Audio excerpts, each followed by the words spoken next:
நடிகர் திலகத்தின் தொழில் பக்தி வியப்புக்குரியது. இப்படியும் ஒரு நடிகன் இருந்தாரா என்று நம்மை ஆச்சரியப்படுத்தும் வகையில் சிவாஜியின் நேர்மையும் தொழில் பக்தியும் அமைந்தவை.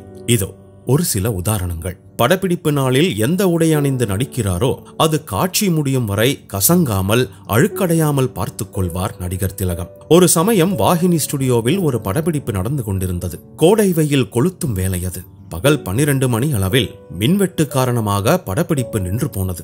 தயாரிப்பாளர் ஜெனரேட்டர் ஏற்பாடு செய்யவில்லை. இப்போது போல் ஏர் கண்டிஷனிங் வசதியெல்லாம் இல்லாத காலம் அது. அரங்கினுள் புழுக்கம் தாழாமல் அனைவரும் வெளியே வந்து விட்டனர். ஒருவர் மட்டும் உள்ளே சோஃபாவில் சாய்ந்து உட்கார்ந்து விட்டார். அது நடிகர் திலகம். நடிகர் திலகம் செட்டுக்குள் நுழைந்து விட்டால் படப்பிடிப்பு இடைவேளை தவிர மற்ற சமயம் அரங்கை விட்டு வெளியே வரமாட்டார். தயாரிப்பாளர் நடிகர் திலகத்திடம் சென்று, சார் லஞ்ச் பிரேக் விட்டுடலாம், கரண்ட் வரத்துக்கு எவ்வளவு நேரம் ஆகும்னு தெரியல, நீங்க சாப்பிட்டுட்டு வந்துருங்களேன் என்று கூறியிருக்கிறார். அதற்கு 1 மணி ஆகட்டும், அது வரைக்கும் வெளியே வரமாட்டேன் என்று பிடிவாதமாக மறுத்துவிட்டார். அவர் சொன்னபடி 1 மணிக்கே அரங்கை விட்டு வெளியே வந்தார் நடிகர் திலகம். அப்படி படப்பிடிப்பு தளத்தை கோவிலாக நினைத்தவர் நம் நடிகர் திலகம். பாபு படப்பிடிப்பு சென்னையில் நடந்த சமயம் ஒரு நாள் கோடம்பாக்கம் மேம்பாலத்தில் ரிக்ஷாவில் ஒருவரை அமர வைத்து நடிகர் திலகம் கடும் வெயிலில் இழுத்து கொண்டு செல்வது போல் படமாக்கப்பட்டது. லாங் ஷாட்டில் கூட அவர் டூப் போடவில்லை. கோடம்பாக்கம் மேம்பாலத்தில் ரிக்ஷாவை இழுத்தபடி செல்வதெல்லாம் சரிபட்டு வராது என்று நினைத்த நடிகர் திலகம் அதை இழுத்துக்கொண்டு ஓடினார். பாலத்தின் கீழ் வந்ததும் நெஞ்சை பிடித்துக் கொண்டு உட்கார்ந்து விட்டார். இயக்குனர் ஏசி திருலோக்சந்தர் பதறி போய்விட்டார்.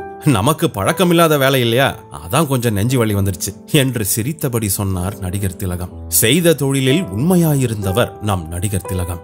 வசந்த மாளிகை படப்பிடிப்பின் போதுதான் சிவாஜியின் தாயார் ராஜாமணி அம்மாள் காலமாகி போனார். இறுதி காரியங்கள் முடிந்த 4ஆம் நாளே படப்பிடிப்புக்கு கிளம்பி விட்டார் நடிகர் திலகம். 11ஆம் நாள் விசேஷத்திற்கு இன்னும் 4 நாள் இருக்கும் போது இப்படி வரலாமா என்று தயாரிப்பாளர் ராமநாயுடு கேட்டதற்கு, வீட்டுல இருந்த அம்மாவோட நினைப்பு ரொம்ப வாட்டுது, அங்க இருக்கிறத விட இங்க நடிச்சிட்டு இருந்தா படவேளையும் சீக்கிரம் முடியும் என்றார் நடிகர் திலகம். துயரத்தின் ரேகையே தெரியாமல் அவர் அன்று நடித்தது மயக்கம் என்ன, இந்த மௌனம் என்ன பாடல் காட்சிதான். இன்று ஓரிரு படங்களில் நடித்துவிட்டு வெற்றியின் போதையில் தான் அடுத்த உச்ச நட்சத்திரம் என்று நினைப்பவர்கள் மத்தியில் செய்யும் தொழிலை தெய்வமாய் மதித்த நடிகர் திலகம் அன்று மட்டுமல்ல, என்றும் எவருக்கும் எட்டாத ஒரு சிகரம். தொழில் பக்தியில் அவருக்கு நிகர் அவர்தான்.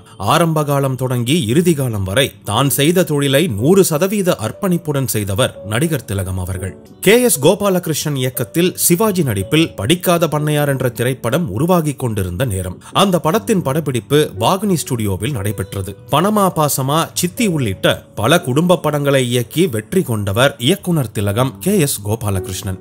சிவாஜி மற்றும் அனுராதா சம்பந்தப்பட்ட ஒரு பாடல் காட்சியை அன்று படமாக்கிக் கொண்டிருந்தனர். சிவாஜியின் எதிரிகள் கவர்ச்சி நடனமாடும் அனுராதா மூலம் ஊரில் கௌரவத்தோடு வாழும் பண்ணையாரான சிவாஜி கணேசனை வீழ்த்தி அவருடைய பெயரை கெடுக்க வேண்டும் என திட்டமிடுகின்றனர். அதற்கான காட்சிகள் அனைத்தையும் ஒரு பாடலாக எடுக்க KS கோபாலகிருஷ்ணன் முடிவெடுத்திருந்தார். பாதி காட்சிகள் படமாக்கப்பட்டிருந்த நிலையில் அனைவரும் மதிய உணவு இடைவேளைக்கு சென்றிருந்தனர். அனைவரும் அங்கங்கே சேர் போட்டு அமர்ந்து சாப்பிட்டுக் கொண்டிருந்தனர். ஆனால் அங்கு நடிகர் திலகம் தென்படவில்லை. எங்கு சுற்றி பார்த்தாலும் அவர் காணவில்லை. அப்போது ஸ்டுடியோவிற்குள் நுழைந்த சுரா எல்லா விளக்குகளும் அணைக்கப்பட்டு ஒரு விளக்கு மட்டும் எரிந்து கொண்டிருந்ததை பார்த்தார். அந்த விளக்கு வெளிச்சத்தின் கீழே இருந்த சோஃபாவில் சிவாஜி கணேசன் அமர்ந்து கொண்டிருந்தார். அந்த அறையில் வேறு யாருமே கிடையாது. சுரா அறைக்குள் நுழைந்த சத்தம் கேட்டவுடன் தூரத்திலிருந்து ஒரு பார்வை பார்த்தார் சிவாஜி. நடிகர் திலகத்தின் பார்வையை படங்களில் கூர்ந்து பார்த்தாலே ஒருவித பயம் வரும்.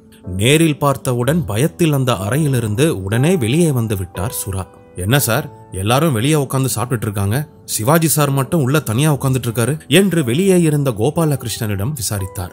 நீங்க எல்லாம் சாப்பிட்டுட்டு வாங்க, எனக்கு சாப்பாடு வேண்டாம் என கூறிவிட்டு உள்ளே சென்று அவர் அமர்ந்திருப்பதாக கோபாலகிருஷ்ணன் கூறினார். அதற்கான காரணத்தையும் விளக்கினார் கோபாலகிருஷ்ணன். பண்ணையார் கதாபாத்திரத்துக்காக அடர்த்தியான மீசையா அவருக்கு பசை போட்டு ஒட்டியிருக்கும், அதை எடுத்தா அவருக்கு எரிச்சலா இருக்கான். இப்ப சாப்பிடுறதுக்காக மீசையை எடுத்தா மறுபடியும் ஒட்ட வேண்டி வரும், அதனால எனக்கு சாப்பாடு வேண்டாம், நான் நைட்டு வீட்டுல போய் சாப்பிட்டுக்கிறேன் என்று சிவாஜி சொன்னதாக கோபாலகிருஷ்ணன் கூறினார்.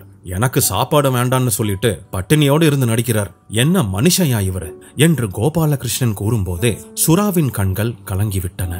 இந்த படம் வெளியான போது சிவாஜிக்கு 57 வயது. ஒரு சராசரி மனிதன் அந்த வயதில் உணவு விஷயத்தில் எப்படி அக்கறை கொள்ள வேண்டும்? ஆனால் அதை எதுவும் பொருட்படுத்தாமல் தான் நேசிக்கும் சுவாசிக்கும் கலைக்காக உணவை தவிர்த்து இப்படிப்பட்ட அர்ப்பணிப்பை அவரை தவிர எந்த நடிகர் செய்வார்? சிவாஜி கணேசனின் அர்ப்பணிப்பை பற்றி அதுவரை செவிவழி செய்தியாகவும் பத்திரிகைகளிலும் படித்த அவருக்கு முதன்முறையாக அந்த அர்ப்பணிப்பை கண்கூடாக பார்த்தது சிவாஜி கணேசன் மீது மிகப்பெரிய மரியாதையை ஏற்படுத்தியது.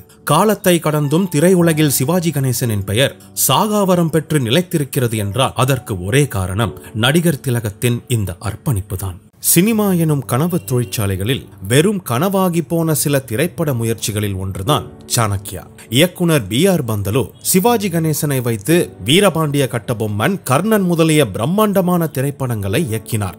அந்த படங்களின் தயாரிப்பாளரும் அவர்தான். மகாபாரதத்தில் இடம்பெறும் கர்ணனின் வரலாற்றை அவர் திரைப்படமாக எடுத்தபோதே சாணக்கியா என்ற படத்தை உருவாக்கும் திட்டமும் அவருக்கு இருந்தது. தலைமை வேடத்தில் சிவாஜி கணேசன் நடிக்கவிருந்தார். கர்ணன் வெளியிடப்பட்ட காலச்சூழலுடன் ஒத்துப்போகக்கூடியது அந்த படத்தின் திரைக்கதை. தேர் மீது பவனி வரும் மன்னர்களின் குலத்திலே பிறந்திருந்தாலும் பெற்ற தாயாலேயே புறக்கணிக்கப்பட்டு ஒரு தேரோட்டி மகனாக வளர்ந்தவன் கர்ணன். வளர்ந்த சூழ்நிலையின் அடையாளத்தால் தனது வீரத்தை இளவரசர்கள் மத்தியிலே வெளிப்படுத்த முடியாமல் கர்ணன் துன்பமுற்றான்.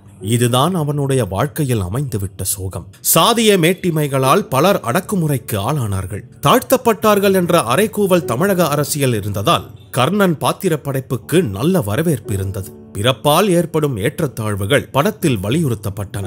நடிகர் திலகத்தின் நடிப்பும் அதை அடிக்கோடிட்டு காட்டியது. ஆனால் சாணக்கியா விஷயத்தில் என்ன செய்வது? சுமார் 2400 ஆண்டுகளுக்கு முன் மகத நாட்டில் வாழ்ந்த சாணக்கியர் ஒரு பிராமணர். தமிழ்நாட்டின் சில கட்சிகளின் மரியாதைக்குரிய பரிபாஷையில் கூற வேண்டுமென்றால் பார்ப்பனர். சமஸ்கிருத வெறுப்பை தங்கள் அடையாளமாக கொண்டுள்ள அரசியல்வாதிகள் கோலுச்சும் மாநிலம் தமிழ்நாடு.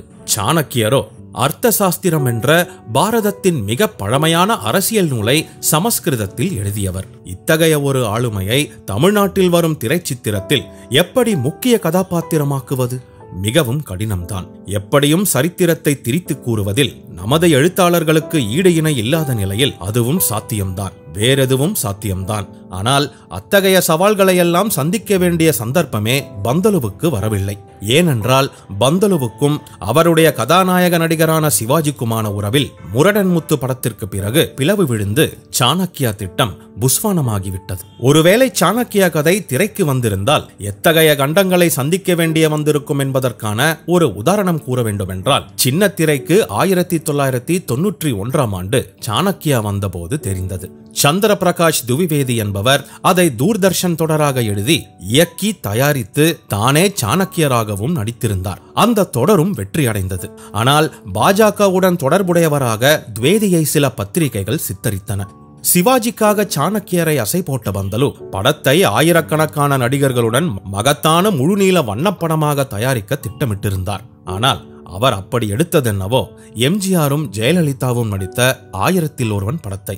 பந்தலு ஒன்றை நினைத்தார், அந்த கால பகவான் வேறொன்றை முடித்தான்.